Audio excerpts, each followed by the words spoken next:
가끔씩 시를 볼 때가 있습니다. 많이는 보지 못하는데 가끔씩 한 번씩은 시 한 편을, 좋은 시를 한 편을 읽고 나면 마음이 따뜻해지는 듯한 그런 느낌을 많이 받습니다. 오늘 이 시간 우리 말씀을 나누기 전에 여러분들과 또 한 편의 시를 함께 나누면서 하나님 말씀을 함께 나누었으면 좋겠습니다. 제가 한 편의 시를 낭독해 드리도록 하겠습니다. 여러분은 화면을 보시고 따라오시면 될 것 같습니다. 상한 갈대라도 하늘 아래선 한 계절 넉넉히 흔들리거니 뿌리 깊으면야 밑둥 잘리어도 새수는 돋거니 충분히 흔들리자 상한 영혼이여 충분히 흔들리며 고통에게로 가자. 뿌리 없이 흔들리는 부평초 잎이라도 물 고이면 꽃은 피거니 이 세상 어디서나 개울은 흐르고 이 세상 어디서나 등불은 켜지듯 가자 고통이여 살 맞대고 가자. 외롭기로 작정하면 어딘들 못 가랴. 가기로 목숨 걸면 지는 해가 문제랴. 고통과 서름의 땅 헐헐 지나서 뿌리 깊은 벌판에 서자. 두 팔로 막아도 바람은 불듯 영원한 눈물이란 없느니라.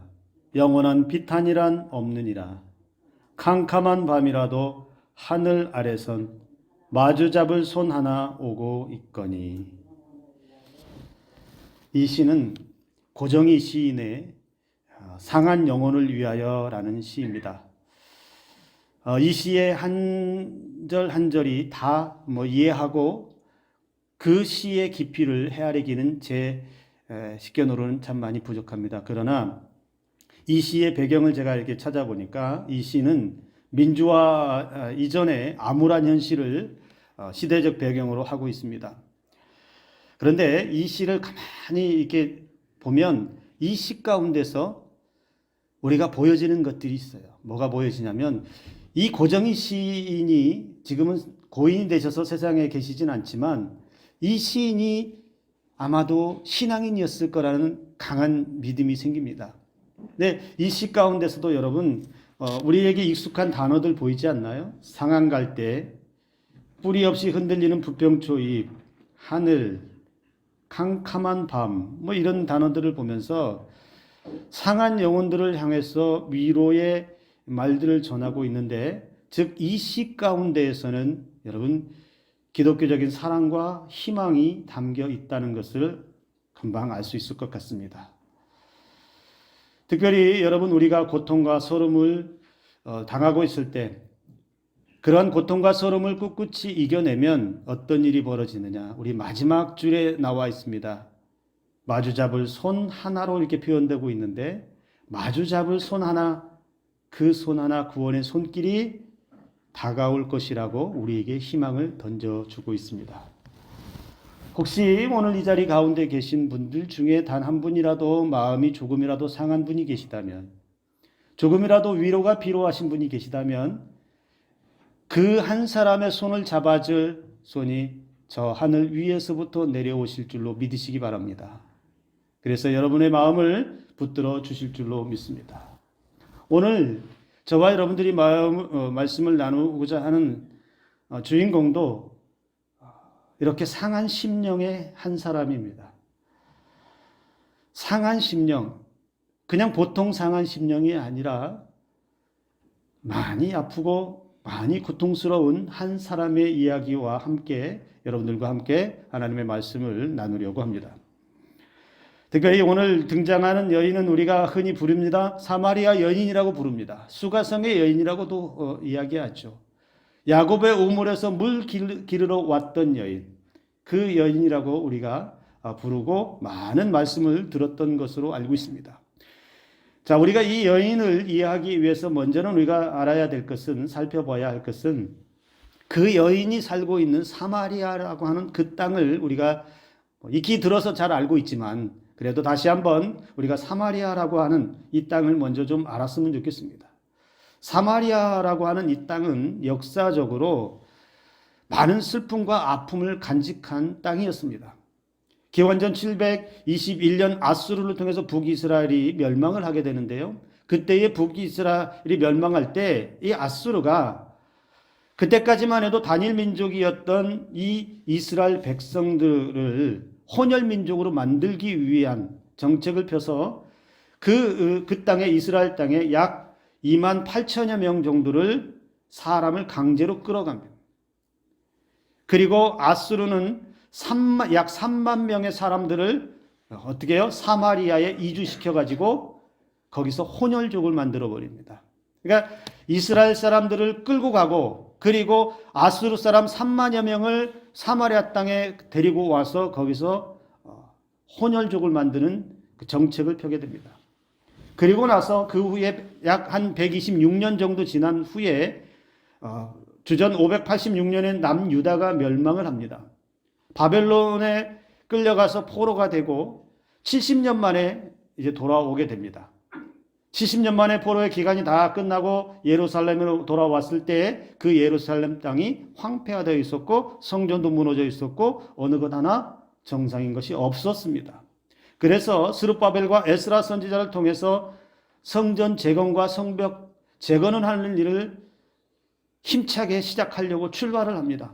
성전 지대를 놓고 예전에 그 영광을 회복하기 위한 첫걸음을 시작을 합니다. 그런데 문제가 생겨요.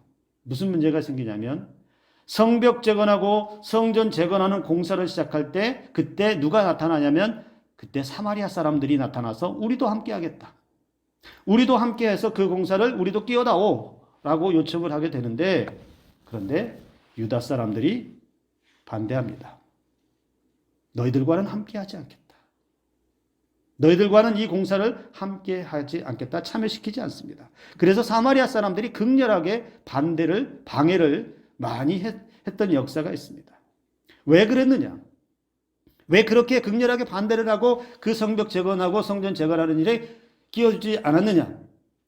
유대인들의 민족적인 그 감정에서는 이 사마리아라고 하는 땅은 이미 아수르 때에 이미 더럽혀진 민족으로 인식하고 있었습니다. 더럽혀진 민족이고 그래서 부정한 민족이었기 때문에 절대로 사마리아 사람들하고는 말도 섞지 말고 그 땅으로도 가지 말고 그 사람들과는 상종하지 말아야 된다라고 그들은 인식하고 있었기에 감히 우리 성전을 재건하는데 우리 성벽을 재건하는데 사마리아 너희들 같이 부정한 자들과는 함께 할 수 없다라고 그들을 참여시키지 않았다라는 겁니다. 그래서 여러분 그 당시에 이 예루살렘 사람들 유대인들은 어떻게 그들에게 반응을 보였냐면 어디 먼 길을 갈 때 사마리아를 거쳐가야 하는 길이 생기면 절대로 사마리아로 거쳐가지 않았습니다. 아무리 빠른 길이라 하더라도 사마리아 사람들하고 마주치기 싫어서 그리고 그 땅을 밟는 것이 부정하다고 생각했고 그 땅을 밟기 싫어서 멀리 돌아서 그렇게 지나쳐야 했습니다. 3, 4일이면 갈 수 있는 길도 10일씩 그 이상도 돌아서라도 사마리아 땅은 밟지 않는 사마리아 사람들하고는 마주치지 않기 위해서 그들은 그렇게 돌아서 갔다라는 것이죠. 같은 민족이었습니다. 동족입니다. 그런데 동족으로 취급하지 않았어요. 같은 민족이라고 형제라고 그들은 인정하지 않았어요. 그런데 여러분 그것이 우리가 생각하는 성경에서 보고 우리 해석학자들이 얘기해주는 그 역사학자들이 얘기해주는 것보다 훨씬 더 심각합니다. 특별히 사마리아 사람들이 당하는 고통은 이루 상상할 수 없어요. 여러분 사람이 사람을 그것도 동족이 형제들이 나를 사람으로 인정해주지 않고 마치 이방의 개처럼 취급한다고 하면 그 아픔과 서러움이 얼마나 큰지 몰라요. 여러분 우리가 이 아픔, 이 배척당하는 아픔 우리는 잘 알고 있잖아요. 우리도 겪어봤기 때문에 이 아픔이 이 서러움이 얼마나 큰지를 알 수 있는데 사마리아 사람들이 바로 그런 아픔을 안고 살아갔다는 겁니다. 그런데요 그렇게 유대인들은 이스라엘 사람들은 이스라엘 백성들은 사마리아를 가지도 않고 상종도 하지 않는데 오늘 말씀에 보니까 제자들과 함께 가는 길에 뭐라고 말씀하시냐면 사마리아로 가자라고 말씀하십니다. 그런 좋지 않은 배경을 가지고 있는 사마리아 땅으로 직접 들어가자라고 우리 주님이 말씀하신다는 거예요.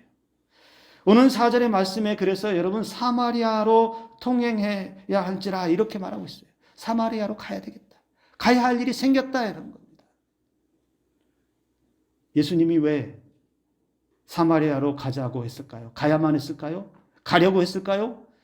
예수님이 그 민족적인 감정을 몰랐기 때문에 모르고서 그렇게 가자라고 했던 것일까요? 아니요. 우리 주님이 그렇게 말씀하셨을 때에는 분명 사마리아로 가고자 하는 목적이 있다는 것을 알 수 있습니다. 분명히 주님이 가셔야만 하는 특별한 이유가 있기 때문에 제자들에게 사마리아로 가자라고 그렇게 말씀하셨다는 겁니다. 제자들은 아마도 그 예수님의 말씀에 이러저러한 생각들과 말들을 쏟아냈을 것 같아요. 왜 가려고? 아니 그 부정한 동네에 그 부정한 사람들이 사는 곳에 우리는 상종도 안 하는 사람들에게 왜 가려고 그래? 혹시 갔다가 그들하고 마주치거나 그들하고 그 땅을 밟아서 나도 부정하게 되는 건 아닌가? 제자들이 이런저런 말을 하지 않았을까요? 그러나 주님은 그 제자들을 데리고 사마리아 땅으로 가십니다. 얼마를 걸어가셨는지 정확하게는 알 수 없어요. 그러나 가셔서 그 땅에 거의 도달할 때쯤에 피곤에 지쳐서 한 우물 곁에 앉아 있습니다. 그것이 오늘 성경에서는 야곱의 우물이라고도 부릅니다. 근데 그 우물 곁에 피곤에 지쳐서 앉아 있는데 저쪽에서 한 여인이 물동이를 이고서 걸어오고 있어요. 아무도 없는데 한 여인이 혼자서 물동이를 이고서 걸어오고 있습니다.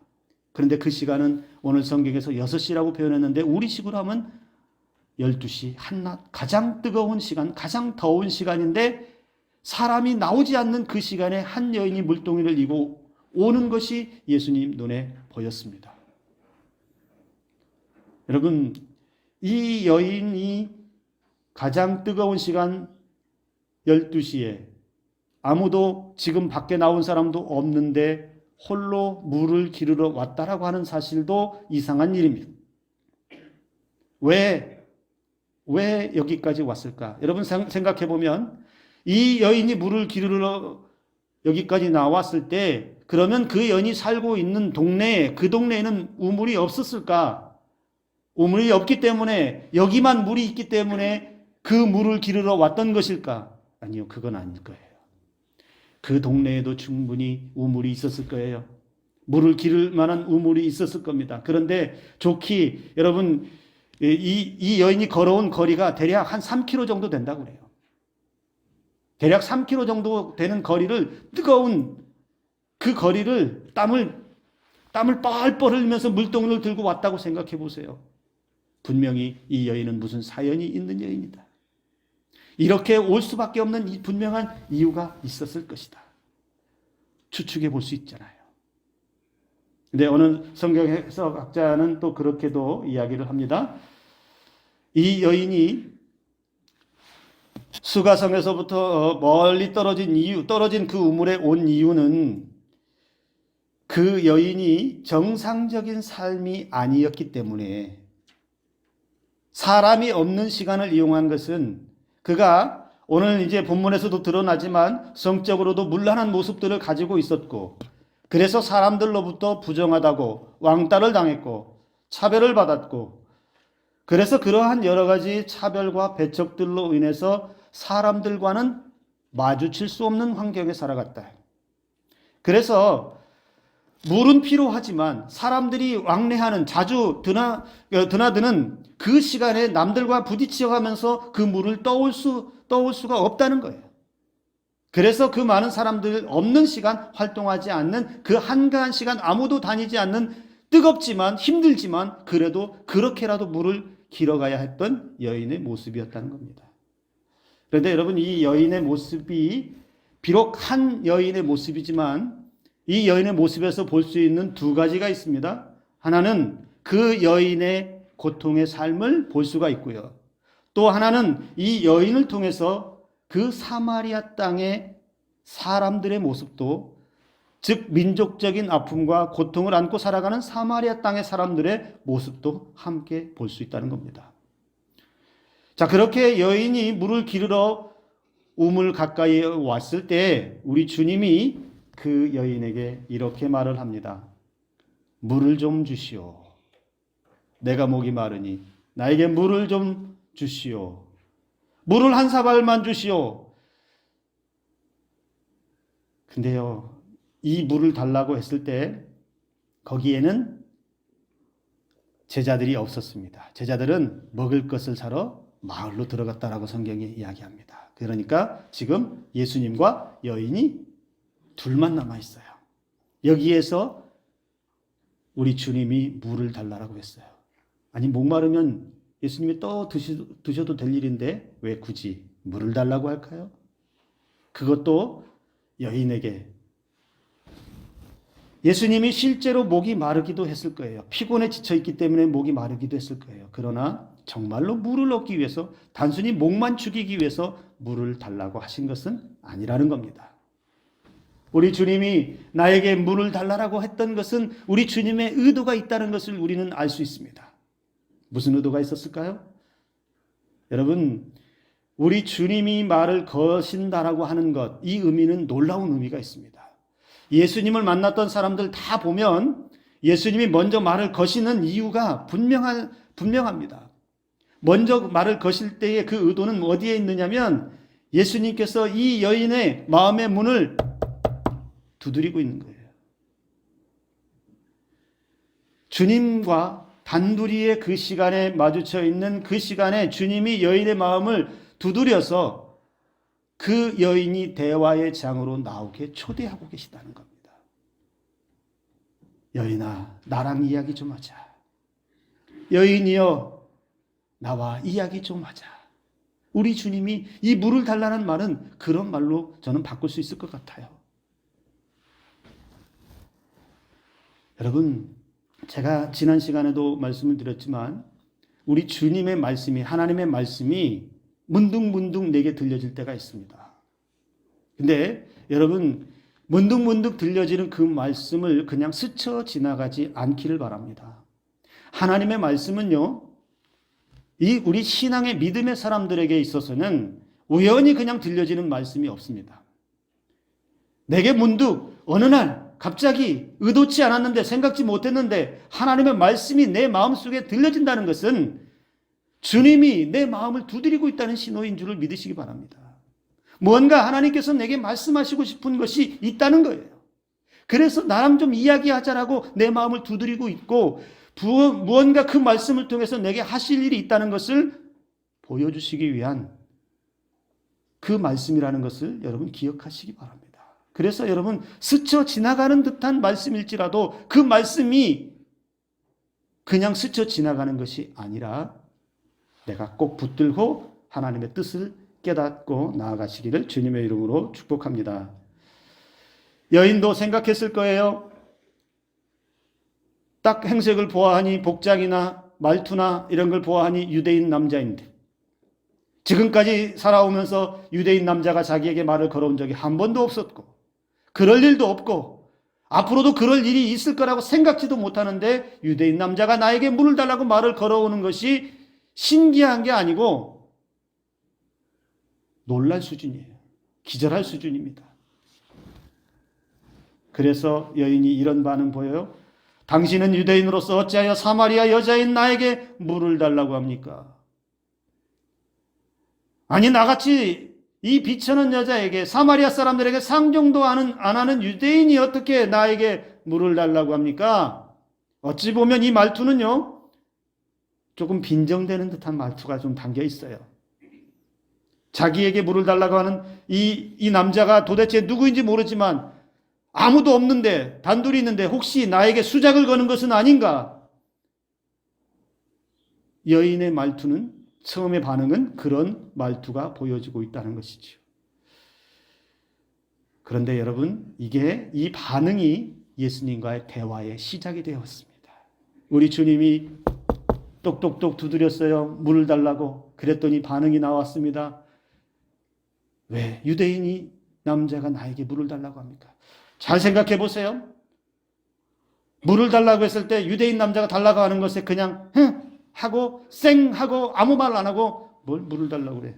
떠먹지. 하고 자기 할 일 하고 가버리면 아무 일도 일어나지 않죠. 우리 주님이 초청한 것이 의미가 없어지는 것이죠. 그런데 이 반응, 빈정되는 말투일지라도 주님과의 대화의 장이 열리기 시작합니다. 그러면서 여러분, 이 여인과 주님의 대화가 생수를 주제로 한 대화가 이어집니다.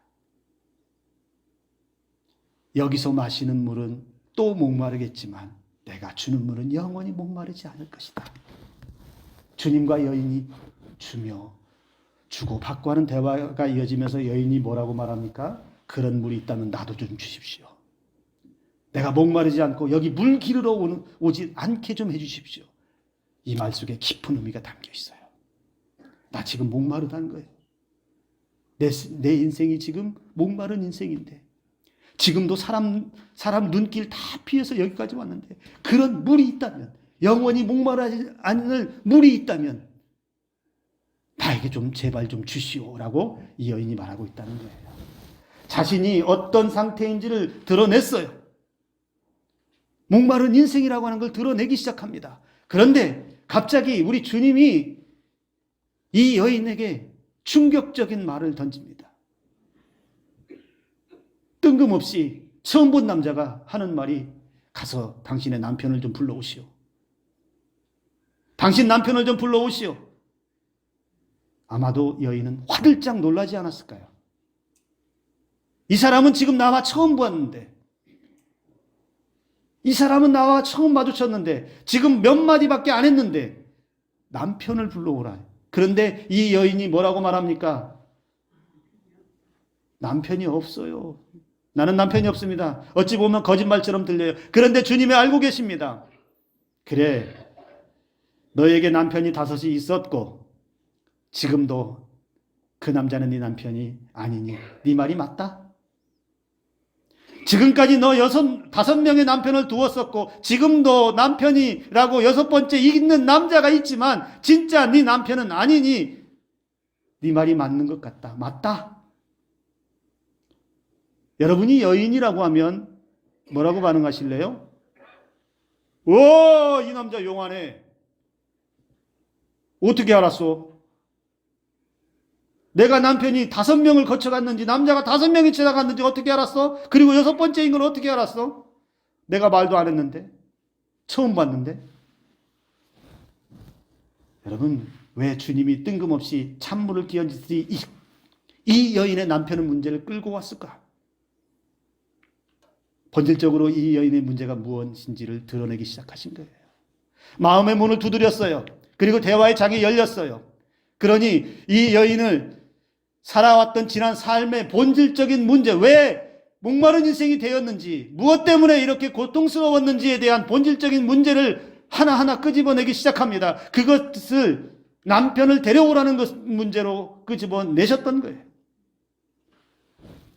이 여인은 어찌 보면 무슨 이유인지 모르지만 남편을 두기 이전부터 여러 가지 어려움과 힘든 가운데 살지 않았을까라고 추측해 볼 수 있어요. 그러면서 자기에게 부족함들이 있고 연약함들이 있고, 그러다 보면 여러분, 사람이 어느 한 곳에 결핍을 느끼면 다른 곳에서 그 결핍을 채우려고 힘쓰는 경우가 많습니다. 내게 부족함이, 여기가 부족하면 이 부족함을 메꾸기 위해서 다른 데서 무언가를 끌어와서 거기다 채워놓을 때가 있어요. 그런데 채워도 또 만족을 못하면 다른 데서 또 채워서 또 채우는데 또 만족이 없으면 또 다른 데서 채워서 만족. 우리의 삶이 어쩌면 그렇게 살아가는지도 모르겠어요. 그런데 이 여인이 그랬다는 겁니다.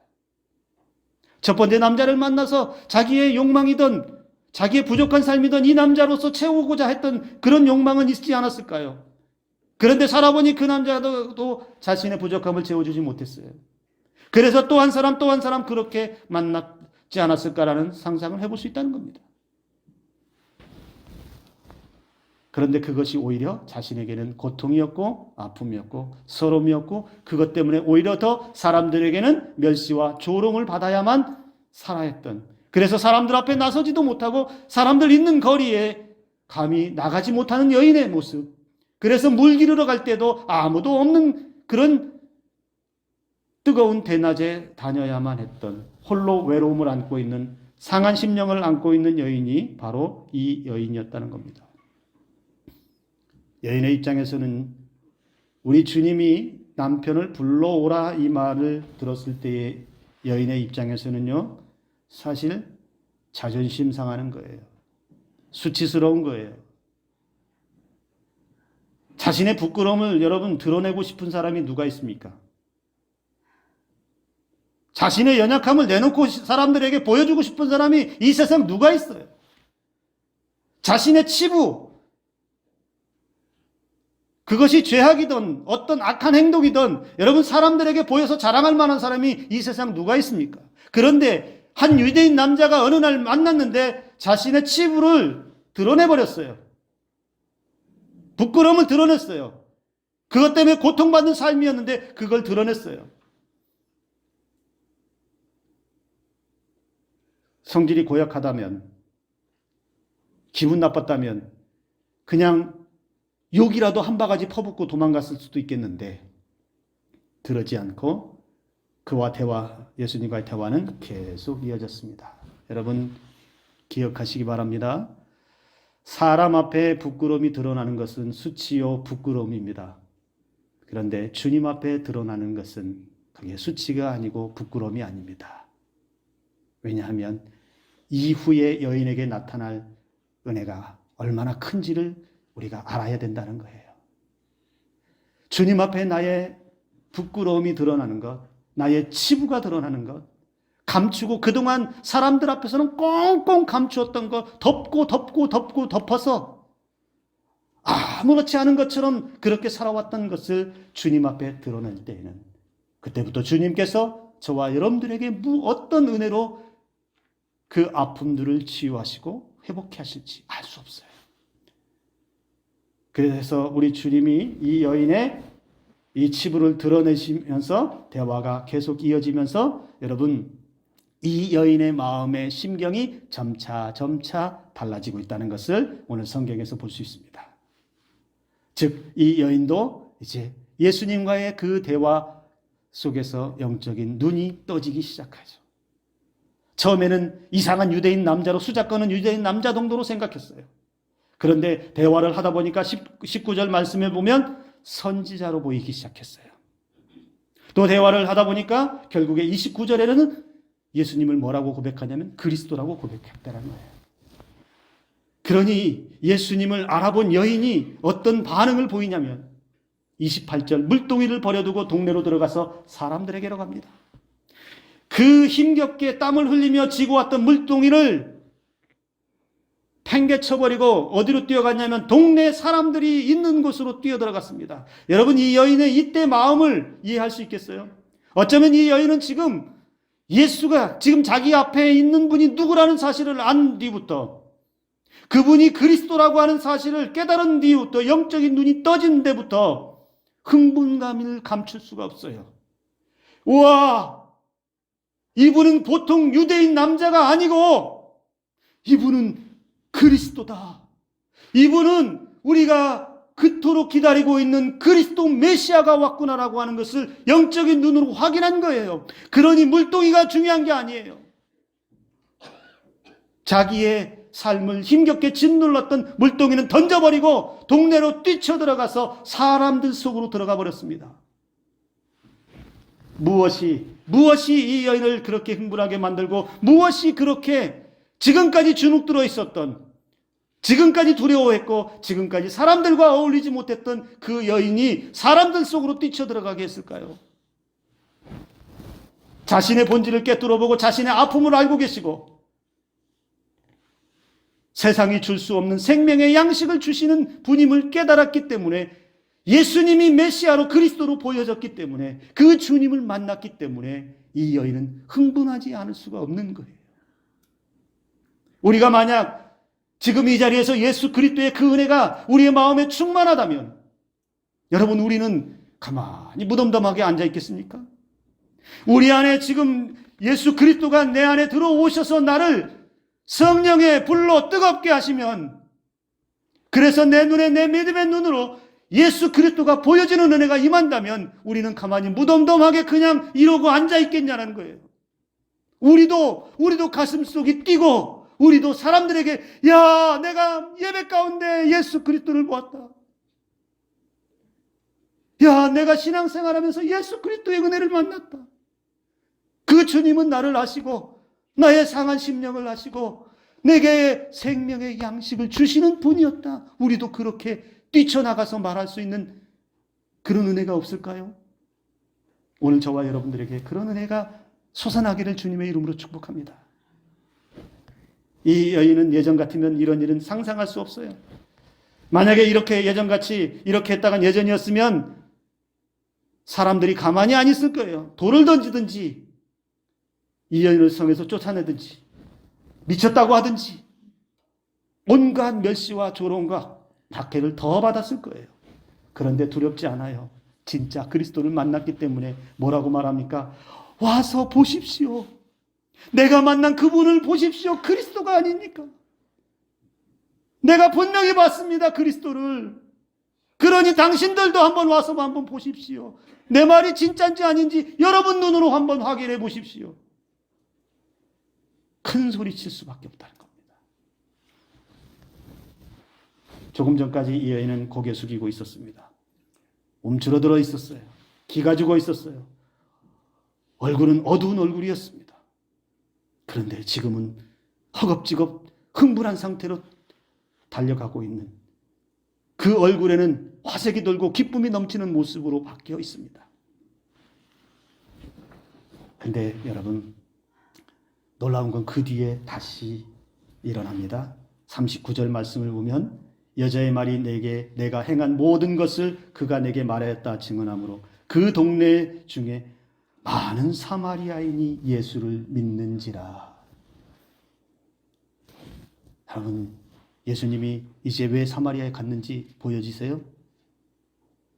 아무도 가지 않는 땅, 아무도 상종하지 않는 사람, 부정한 사람들이 살고 있고 사람도 아닌 것들이 살고 있는 사마리아 땅에 왜 예수님이 가자고 했는지 이제 보여지세요? 멸시와 조롱과 외롭고 힘겨운 가운데 버려진 것 같은 인생을 살고 있는 한 여인을 만나기 위해서 가셨습니다. 그래서 그 여인은 죄로 얼룩져져 있는 그 여인의 인생의 무거운 짐 가운데 눌려서 죄책감에 꽁꽁 그 죄책감을 덮으면서 그렇게 희망 없이 아무도 없는 곳에서 물을 길어야 했던 그 한 여인을 만나기 위해서 가셨고, 그리고 그 여인을 만나서 그냥 스쳐 지나간 것이 아니고 그 여인을 만나서 그 여인의 삶을 상한 심령을 치유하시기 위해서 가셨다는 겁니다. 하나님 앞에 버려진 인생은 그래서 한 사람도 없습니다. 하나님 앞에 버려진 인생은 한 사람도 없어요. 저와 여러분도 마찬가지입니다. 예수님을 만나니 이 여인에게서 그래서 놀라운 치유의 은총이 일어나기 시작했고, 그렇게 예수님 만나고 치유받은 사람을 통해서 두 번째 무슨 일이 일어났습니까? 치유된 한 사람, 예수 그리스도를 만남으로 치유된 한 사람을 통해서 버려진 땅 사마리아의 복음이 심겨졌다는 겁니다. 아무도 가서 예수를 전하지 않는데, 아무도 가서 예수의 치유를 말해주지 않는데, 아무도 생명의 양식을 사마리아 사람들에게 말해주지 않는데, 치유된 한 여인이, 버림받은 것 같은 그 한 여인이 치유받고 사마리아 땅에 가서 내가 그리스도를 보았습니다. 내가 메시아를 보았습니다. 당신들도 와서 좀 보십시오. 그랬더니 그 사마리아 땅에 있는 사람들이 이 여인이 전한 그 말을 듣고 또 예수님이 오셔서 가르치는 말씀을 듣고 많은 사람들이 예수를 믿게 되었다는 겁니다.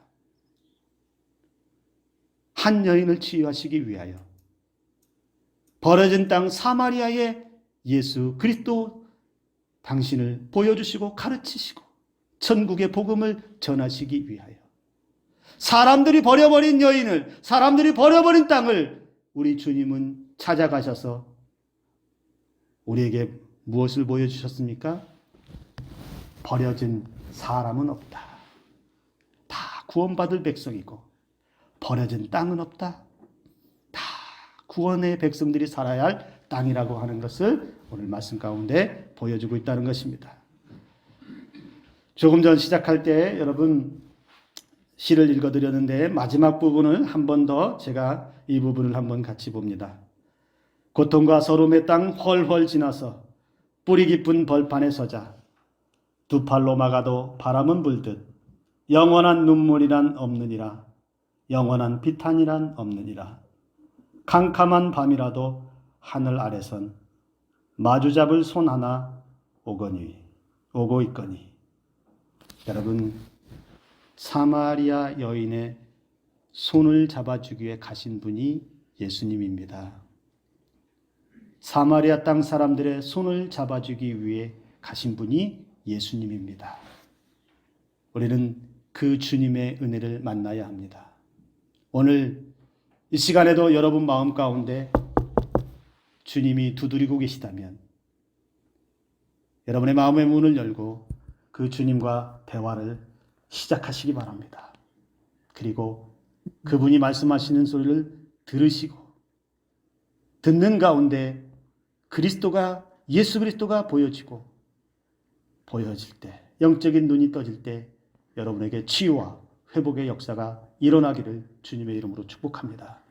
그러면 여러분 한 사람으로 인해서 여러분 주변에 있는 모든 사람들이 예수 그리스도의 은혜로 행복해질 것입니다. 여러분 자녀가 행복해질 것이고 여러분이 만나는 사람들이 예수 그리스도의 복음을 듣고 행복해질 줄로 믿습니다. 그런 은혜를 소망하며 이 사순절의 남은 시간을 보내시는 저와 여러분들의 삶이 되기를 주님의 이름으로 축복합니다. 기도합니다.